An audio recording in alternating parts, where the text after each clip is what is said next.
First off, this is my tattoo kit. It comes in a little toolbox thing. It came with like this fish tackle box thing, and I have these in order. I have like A, B, C, D in one, and then 1, 2, 3, 4 in another, and it goes in order. And I have 2 different sizes. This is my littler pair, which I have decided I don't like to use because it doesn't have. So my bigger pair has this ear release thing, so when you clamp down and then you let go, it takes the ear off of the needles. This one doesn't have that, so when you clamp down it tends to get stuck on the ear and you have to peel the ear off, and it's nasty. I don't like doing that. So I really don't use this one very often. It's a backup just because if I have smaller animals I don't like using the big one on them. Say I sell a goat when it's 2 weeks old and I need to tattoo it before it goes, I'll use the small one. But for most animals I'll use the big one. And I generally don't tattoo till they're pretty big.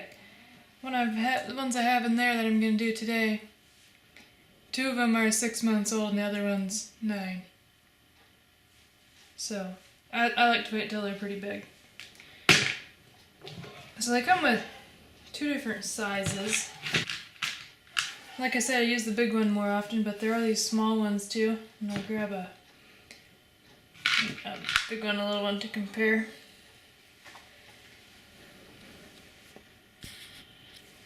You can, well, yeah, you can see the size difference here. I think the big one is 3/8 and the small one is 5/16.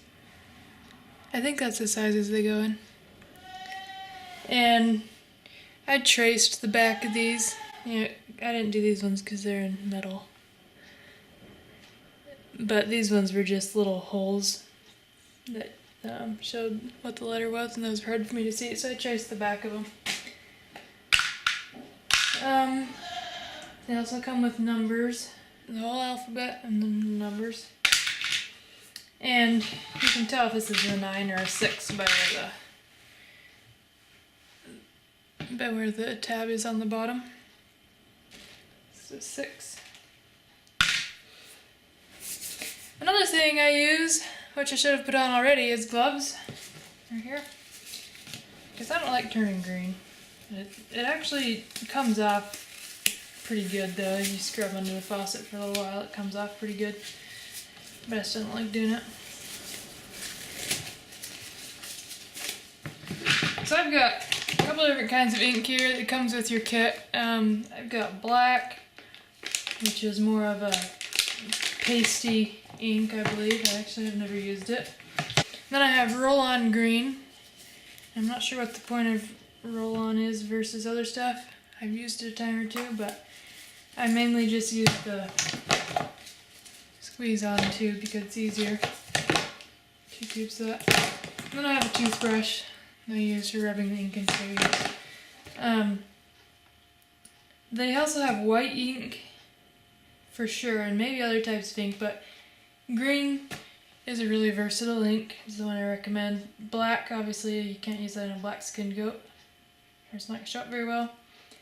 You could use it in a pink skinned goat, but if you don't want 5 bottles of ink around for different colored goats, you just use the green because it shows up in all goats pretty well. You'll need to know what you're going to be tattooing into your goat's ears, and that differs with the registry. I think all registries use the herd tattoo in the right ear and the identifying tattoo in the left ear, but I'm not sure on that, so you'll have to check. And I've taken this, I don't know if you can see that, the lighting's really bad on the camera. And I've taken the tattoos that I'm going to need to use and wrote them down there so I know. So I'll load it. I guess I'll do Minx first. So I need a 2 because she's J2.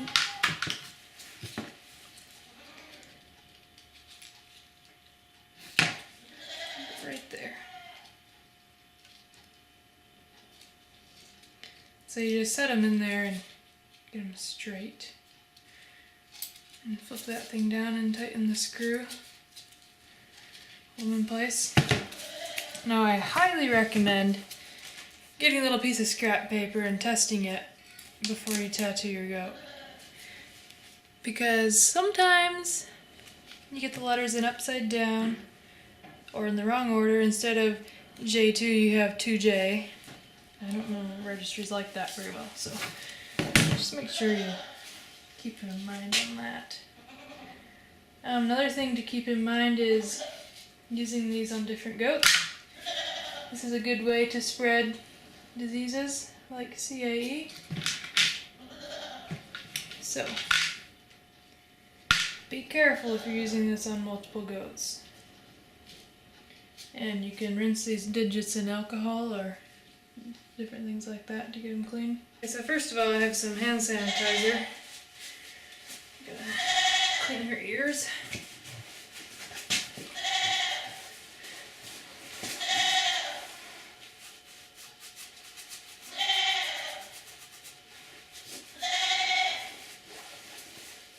Yeah, I haven't done anything yet. You better just stop fighting.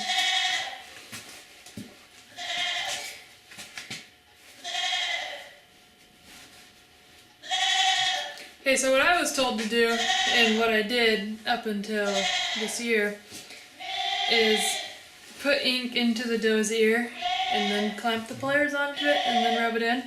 The idea being that once you have ink in there and if you clamp it, then it's going to push the ink down into the holes further.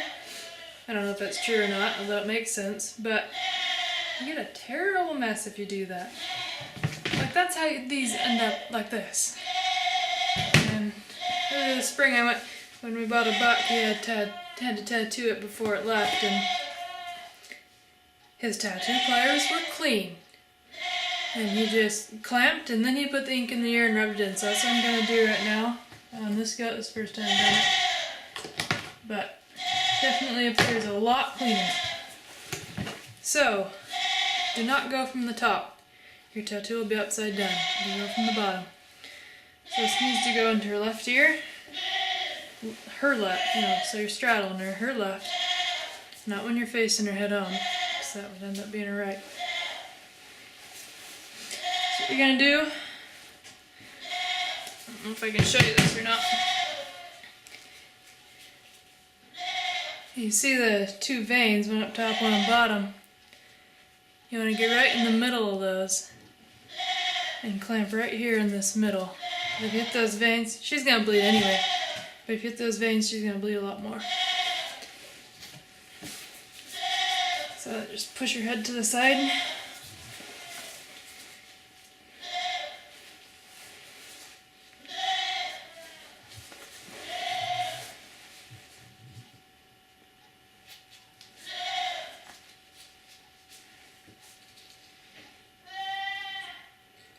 Doesn't really matter where you do it as far as how far back in the ear. Just try to get in between your veins. All done. That's why some people use stanchions, but I just have so much less control of the head if I use a stanchion, so I really don't like to use stanchions.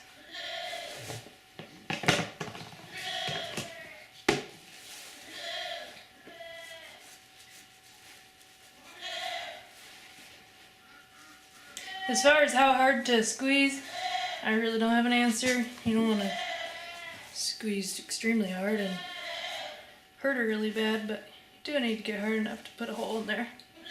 Stop it. You're gonna be okay. Just rub it around good. Try to fill all those holes in.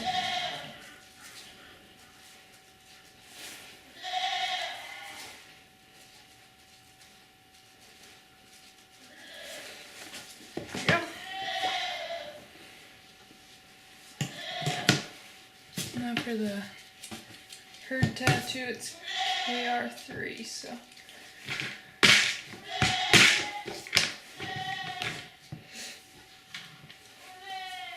Your ears are odd shaped, girly. Usually have never this much trouble.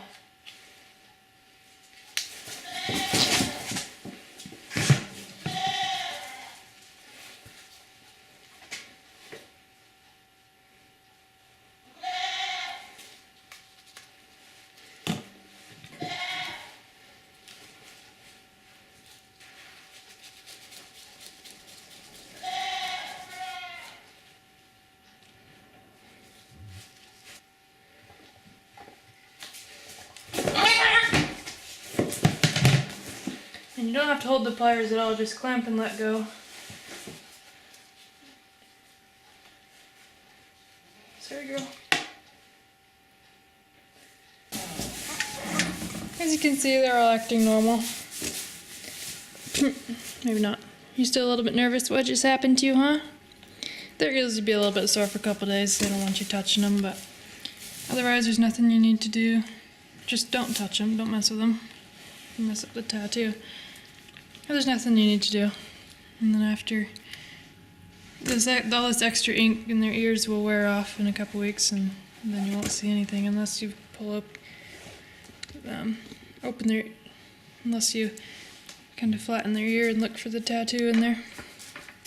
So that's that. See you later, teeny tiny.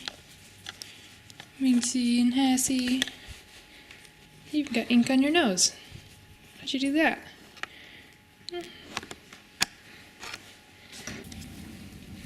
Okay, so this is what a finished tattoo looks like a couple weeks later. This has been a lot longer than that, but so on a pink skin goes, you should be able to see it real nice there. Maybe not, she's gonna do that. Stop it, Molly.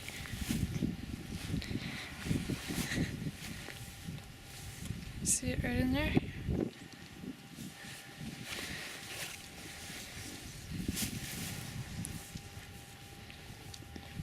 And if you're having trouble seeing, I don't know if you can see or not, I can't tell on the camera. If you're having trouble, you can just go in a dark building and put a flashlight behind their ear, and that'll usually show it up right away.